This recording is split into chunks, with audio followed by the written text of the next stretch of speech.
Okay, right. So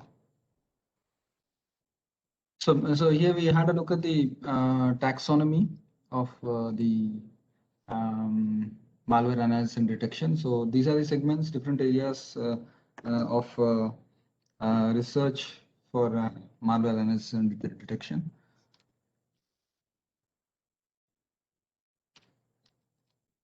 Yeah, so two examples of malware attacks which happened in the past. Emotet was a malware attack which happened in 2018 and 19, and it was a financial banking Trojan. Okay, it's a banking Trojan, and the Emotet was done in such a way that there were many spam mails, spam emails circulated across, and they contained a document file, and in that document file within the macro they had commands, Microsoft commands which were present. When they launched that, when they opened that Word document, it launches a command, Microsoft command, and using that command they get a PowerShell privilege on the terminal machine, and using that terminal machine they download the payload and execute that, right? So once they get a PowerShell, of course any command can be executed on that, and all the execution happens using the command, and it executes the malware on that terminal. So this was the Emotet financial banking Trojan, which happened in the 2018 and 2019 period. So it's really difficult to determine this because it's embedded inside a Word document. Number one, and number two, it's just a macro which is executing. And being a macro, it is executing certain commands, a sequence of commands in order to connect to some remote server, download the payload, and execute the payload. Okay, right? So only a set of commands are going to be executed on your machine in order to execute this. So it's not a really a file, and these set of commands will be the general operating system commands which are present in the operating system. So our antiviral solutions will also not be in a position to determine whether they won't have the signature to determine whether these commands are malicious commands or is it a genuine command executed by the user. That difference can't be known because these are any operating system commands which are going to be executed, right? So it's really difficult to determine that. The other use case is actually hosted by us in this coednssecurity.in website, and I'll just open that PDF document, right? So this is the PDF document, and we have captured this as a white paper in our website, and we have documented it.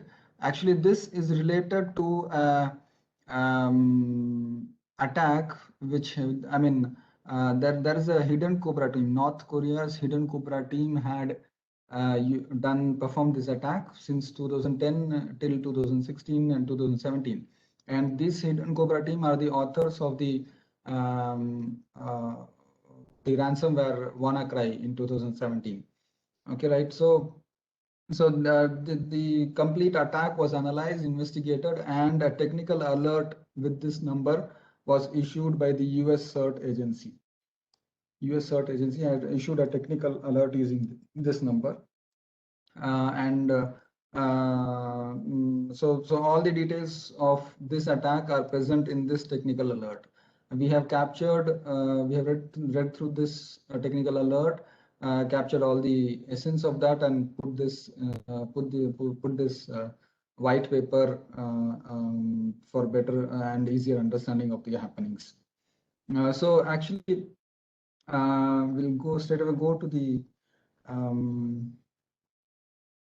architecture of the exploitation. Yeah, so this is the architecture of the exploitation, right? So this is the hidden Cobra team sitting behind a router. Okay, and this is hidden by a proxy server. This hidden Cobra team's complete network is sitting behind a proxy server. So there is no way to reach any of these, reach or identify any of these resources which are used by the Hidden Cobra team to carry out the exploit, right? So they are sitting behind a proxy server. This proxy server also controls a CNC server and an email server.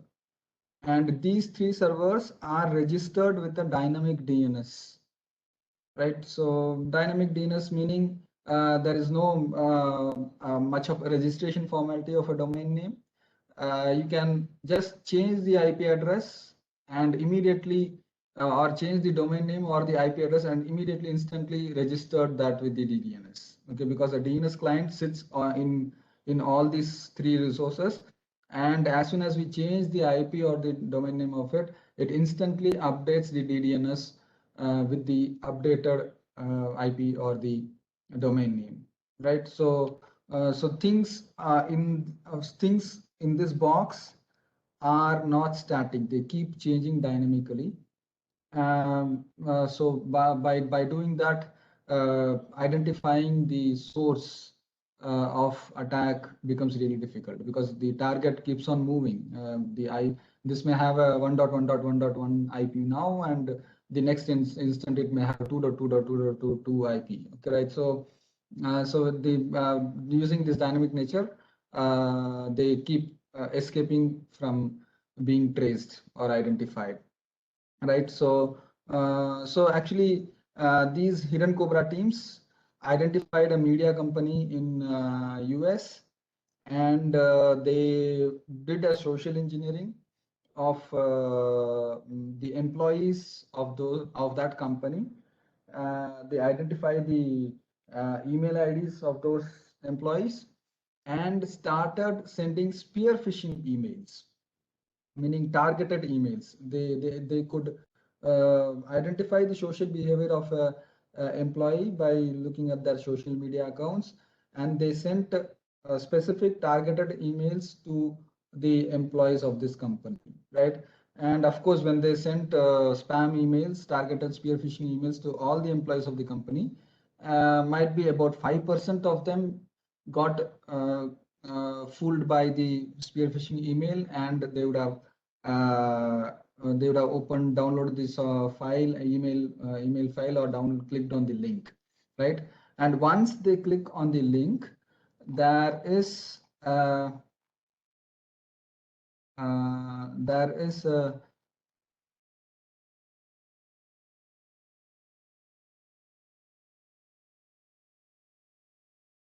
okay, there is a dropper malware, they call it. The dropper malware, Destover dropper malware. Yeah, here it is. There was a dropper malware. They call it as Destover dropper malware. That dropper malware gets installed on the victim machine, and subsequent to that installation of the dropper malware, it brings two other malwares: a remote access tool Jonap malware and a Bramble malware, which is a server message block malware, right? Server message block is the protocol. This server message block is the protocol using which file sharing happens between Windows machines in a network, right? So this server message block protocol had few vulnerabilities. They exploited those vulnerabilities, and Bramble worm works on those vulnerabilities in order to replicate itself and navigate through the network and move to other machines in the same network, right? So the Destover malware first gets dropped into the victim machine. It installs and it downloads this rat Jonap malware, remote access tool malware, and this Bramble worm onto that machine. Then once these two malware are present in the terminal machine, then the remaining job is for the Bramble worm to navigate through the network and pass these Jonap malware to all other victim machines, And once these Jonap malware are present, it's a remote access tool, and these remote access tool listen to the command and control server hosted in the hosted by the Hidden Cobra team, right? So this command and control issues instructions to this. And using this command and control, the Hidden Cobra team stole many of the media files from the entertainment company's repository and released it in the internet before the company could release it, resulting in a huge financial loss to the media company, right? So this was carried out, and after this attack, they also attacked several financial institutions in Asia and Europe and US. This Hidden Cobra team has been operating using this procedure since starting from 2010 till 2016, almost a duration of 7 years, and that is when they came across the WannaCry ransomware, and they started attacking using the WannaCry ransomware. And that is the WannaCry was the one using which they identified that the Hidden Cobra had performed such operations in the past, right? So actually this attack was not identified till the WannaCry was identified. So so this was the mode of operation by the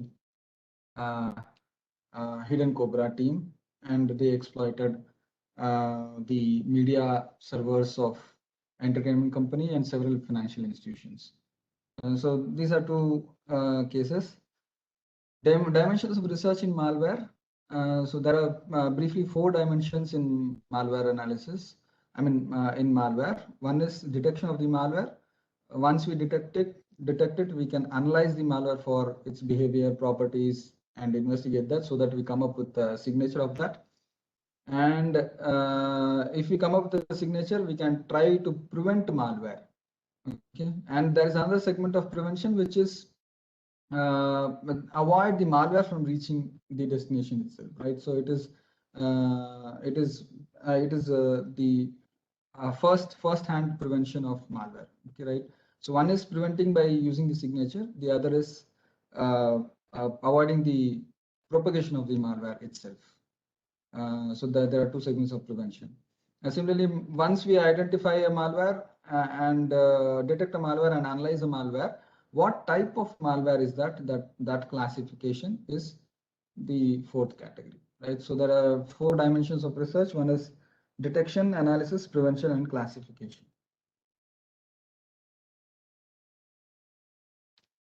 Okay, so we have so I think there's a request to make the session speedier. So I'll just try to speed up the process. Okay, so we are as of now working on the malware prevention part, and we are working on malicious domain detection. Domain is nothing but that it's a translation of the URL into the respective IP where the machine environment is hosted, where the service is hosted, right? So any domain registration carries out this complete routine. Registrants are the people who approach registrars for registering a domain. For example, I'm Gopinath and I want to register a domain name gopinath.com, right? So I have a public IP and I host my service Gopinath. I host my service on that IP, and I want to say that this IP will now have a new name that will be gopinath.com. So I am the registrant. I approach the registrars and they help me in registering with the repository, right? Complete DNS hierarchy. So they register here, and these name servers help in resolution of that domain name by accessing this repository, right? Users trying to access gopinath.com will come to the recursive resolvers. Recursive resolver will contact the name server. Name server will fetch it from the database and return it to the users, right? So this is the complete routine, and this is a complete financial routine. Okay, I want to buy gopinath.com domain name. It's a money related matter, right? So any domain is sold, right? So when money is involved, of course, some malicious activities will also happen in the background. And these are the set of agreements which are to be followed, contractual relationships in DNS ecosystem, right? So we have the registrant, seller. There are different agreements which are possible, right? So all these are agreements which happen. Common uses of maliciously registered domains, again, like malware, maliciously registered domains will also have certain drawbacks. So these are the list of malicious activities that it can perform. Right. So this is an important part. Approaches to detect malicious domains. So briefly, these are the categories which we are trying to find out. There are many ISPs and many service providers who keep on monitoring the internet traffic, and they create a blacklist, right? So 2 days ago might be some domain name was identified to be performing some malicious activities, so they add that domain name to a blacklist, right? So that is the blacklist. And we try to extract lexical features of a domain name, right? Like the length of the domain name, the character ratios, how many B are present in the name of the in the domain name, how many character Z are present in the domain name, what is the continuity rate, what are the phrases, words used in that domain name. So these add to the intelligence of identifying a malicious domain. And there are certain agencies which provide ranking of different websites. So sorry. So we have APIs through which we call these services and get the global ranking of it. Registration data. As we saw in the previous slide, a process of registration agreement happens, right? So all the data related to the agreement and the registration data which is captured is exposed to general public as through a service called as RDAP, Registration Data Access Protocol. Okay, right? So similarly, we have IP whois to identify who is the owner of the IP in which the service is hosted. So such things we fetch from the internet, from reputed database repositories. Web traffic, we count on the visitors who are visiting the page. We count on the stay time and the amount of time a visitor sits at that page. Number of other internet resources which refer to the present site. And let's say CLAC.in, how many other websites refer to CLAC.in, means it adds to the genuinity of CLAC.in, right? What is the category of the content? Number of pages, number of web pages that we can navigate through, number of broken links they have, meaning links which when clicked will not lead to something else. It may lead to a 404 or 500 HTTP error, right? Okay, so these are online tools, VirusTotal and hybrid analysis. OLEDBG is a free tool. IDA Pro is a commercial tool. Okay, right? So these two tools, if we load any file, exe file or any DLL file onto this, they will provide us the complete opcode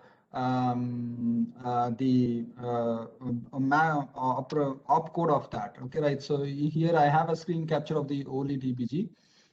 So I loaded a exe file onto this, and this is the complete machine code of this. Okay, so signatures are actually determined from this. Let's say that the part from here till here is supposed to is the one which is performing malicious activity. Then a hash of these sequence of steps will be the signature of this this program, malicious program, right? So looking at this opcode, we need to identify which part performs the malicious activity. Okay, and we can pick that part and we can generate a hash of that, and that becomes the signature of that. Okay, so this is the machine code of the file which I uploaded, and these are the registers which are involved in the complete operation of that. And this is the stack, complete stack representation for the execution of that program, right? So this will be the stack representation of that. So we can identify which instruction is loaded at which memory point using these, right? So this is the only the DBG free source. If we have some idea of the machine opcodes, we can definitely open that file in this only DBG and try to identify where exactly the malicious activity is performed. Primarily, these two are important, virustotal.com and hybridanalysis.com. These two are important. Any suspicious URL, domain name, or file that we find in email attachments or while we download from the internet can be uploaded onto these two websites, and we can get to know whether they are malicious files or malwares, because VirusTotal is very updated. If a malware is found yesterday, today they have the signature built into them. the anti-virus solutions which we install on desktops will take time to get the signatures of those. But VirusTotal does it almost the next day itself, and very updated when it comes to having signatures. So if we have any suspicious file or malicious or URL which we suspect, can be definitely uploaded onto these websites before we visit those websites and ascertain ourselves and ensure ourselves that whether it's a malicious one or benign one. Introduction to Android security. Android security will result. Right. So there are threats and consequences. Okay, fine. We'll just move to this. Risks involved with mobile devices. We have impersonation. Okay, right. So someone may be pretending as Gopinath and sending messages to others. That can be data theft, resulting in loss of privacy. Botnet activity. My mobile can be can act as a botnet and perform a DOS attack on some other device, some other service. Surveillance, video capture, my location tracking. The camera may be automatically on, which I may not know, but my camera is on and it's streaming to someone else, right? Financial transactions. I have many financial apps in my mobile, so all this can be stolen. So there are risks in this thing, right? So most challenging risks with Android devices is nothing but reverse engineering and extraneous functionality, right? So reverse engineering is nothing but Android apps are nothing but Java programs, right? And Java programs can be easily reverse engineered, right? So it is quite easy to reverse engineer the Java code, derive the source code, and repackage it with some modifications to that. And extraneous functionality is add a functionality which is actually extra and that app is not supposed to perform. IRCTC app is there. I create another app with some extra functionality and it's with the same icon as IRCTC, and people who are not aware that there is some difference between the IRCTC which we have uploaded and the actual IRCTC is there, so they may get carried away, right? Now, TrustGo mobile security and Sophos mobile security, these are two free mobile Android mobile security tools and can help investigate the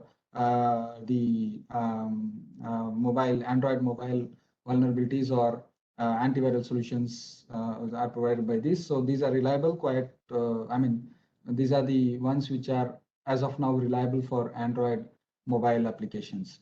Yeah, of course, Google has the Play Protect, Google Play Protect, where they try to scan every app that the Google has.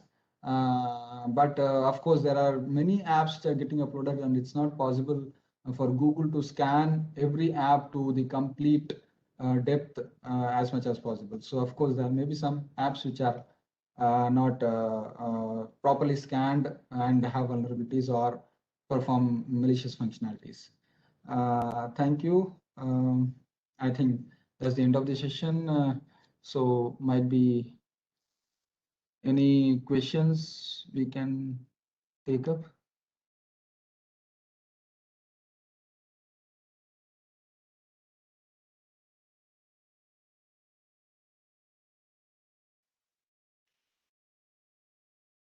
Okay. How is SIM cloning done? Okay. Actually, I'm not having much idea on the SIM cloning, but yes, now we have another technology by name eSIM, which is coming up, and I think iPhones have that. So I'm not much familiar with the SIM cloning. How is SMS redirected? The SMS is again an app which is residing on a mobile, right? So if I exploit the vulnerability of a SMS app, I can of course say read that SMS or forward that SMS or use my mobile to send premium paid SMS to some other person. Okay, right? So yeah, so that's the thing. Any other questions?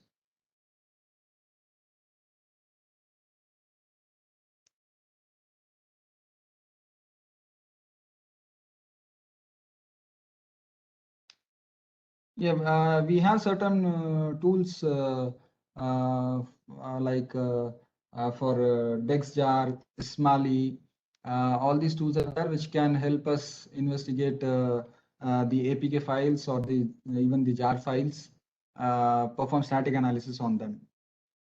They are used for primarily signature creation by Sophos and other players.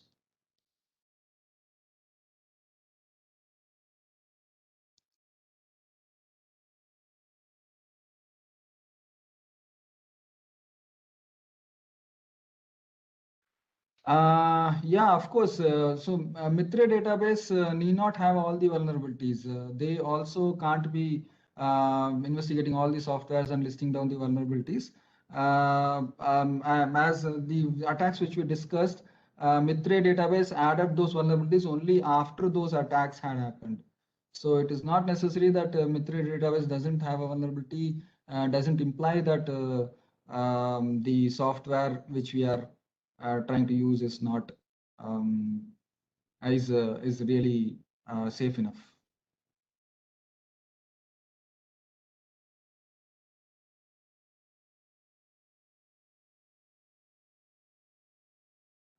Sophos is good, and of course, as TrustGo is good. TrustGo and Sophos are good as of now.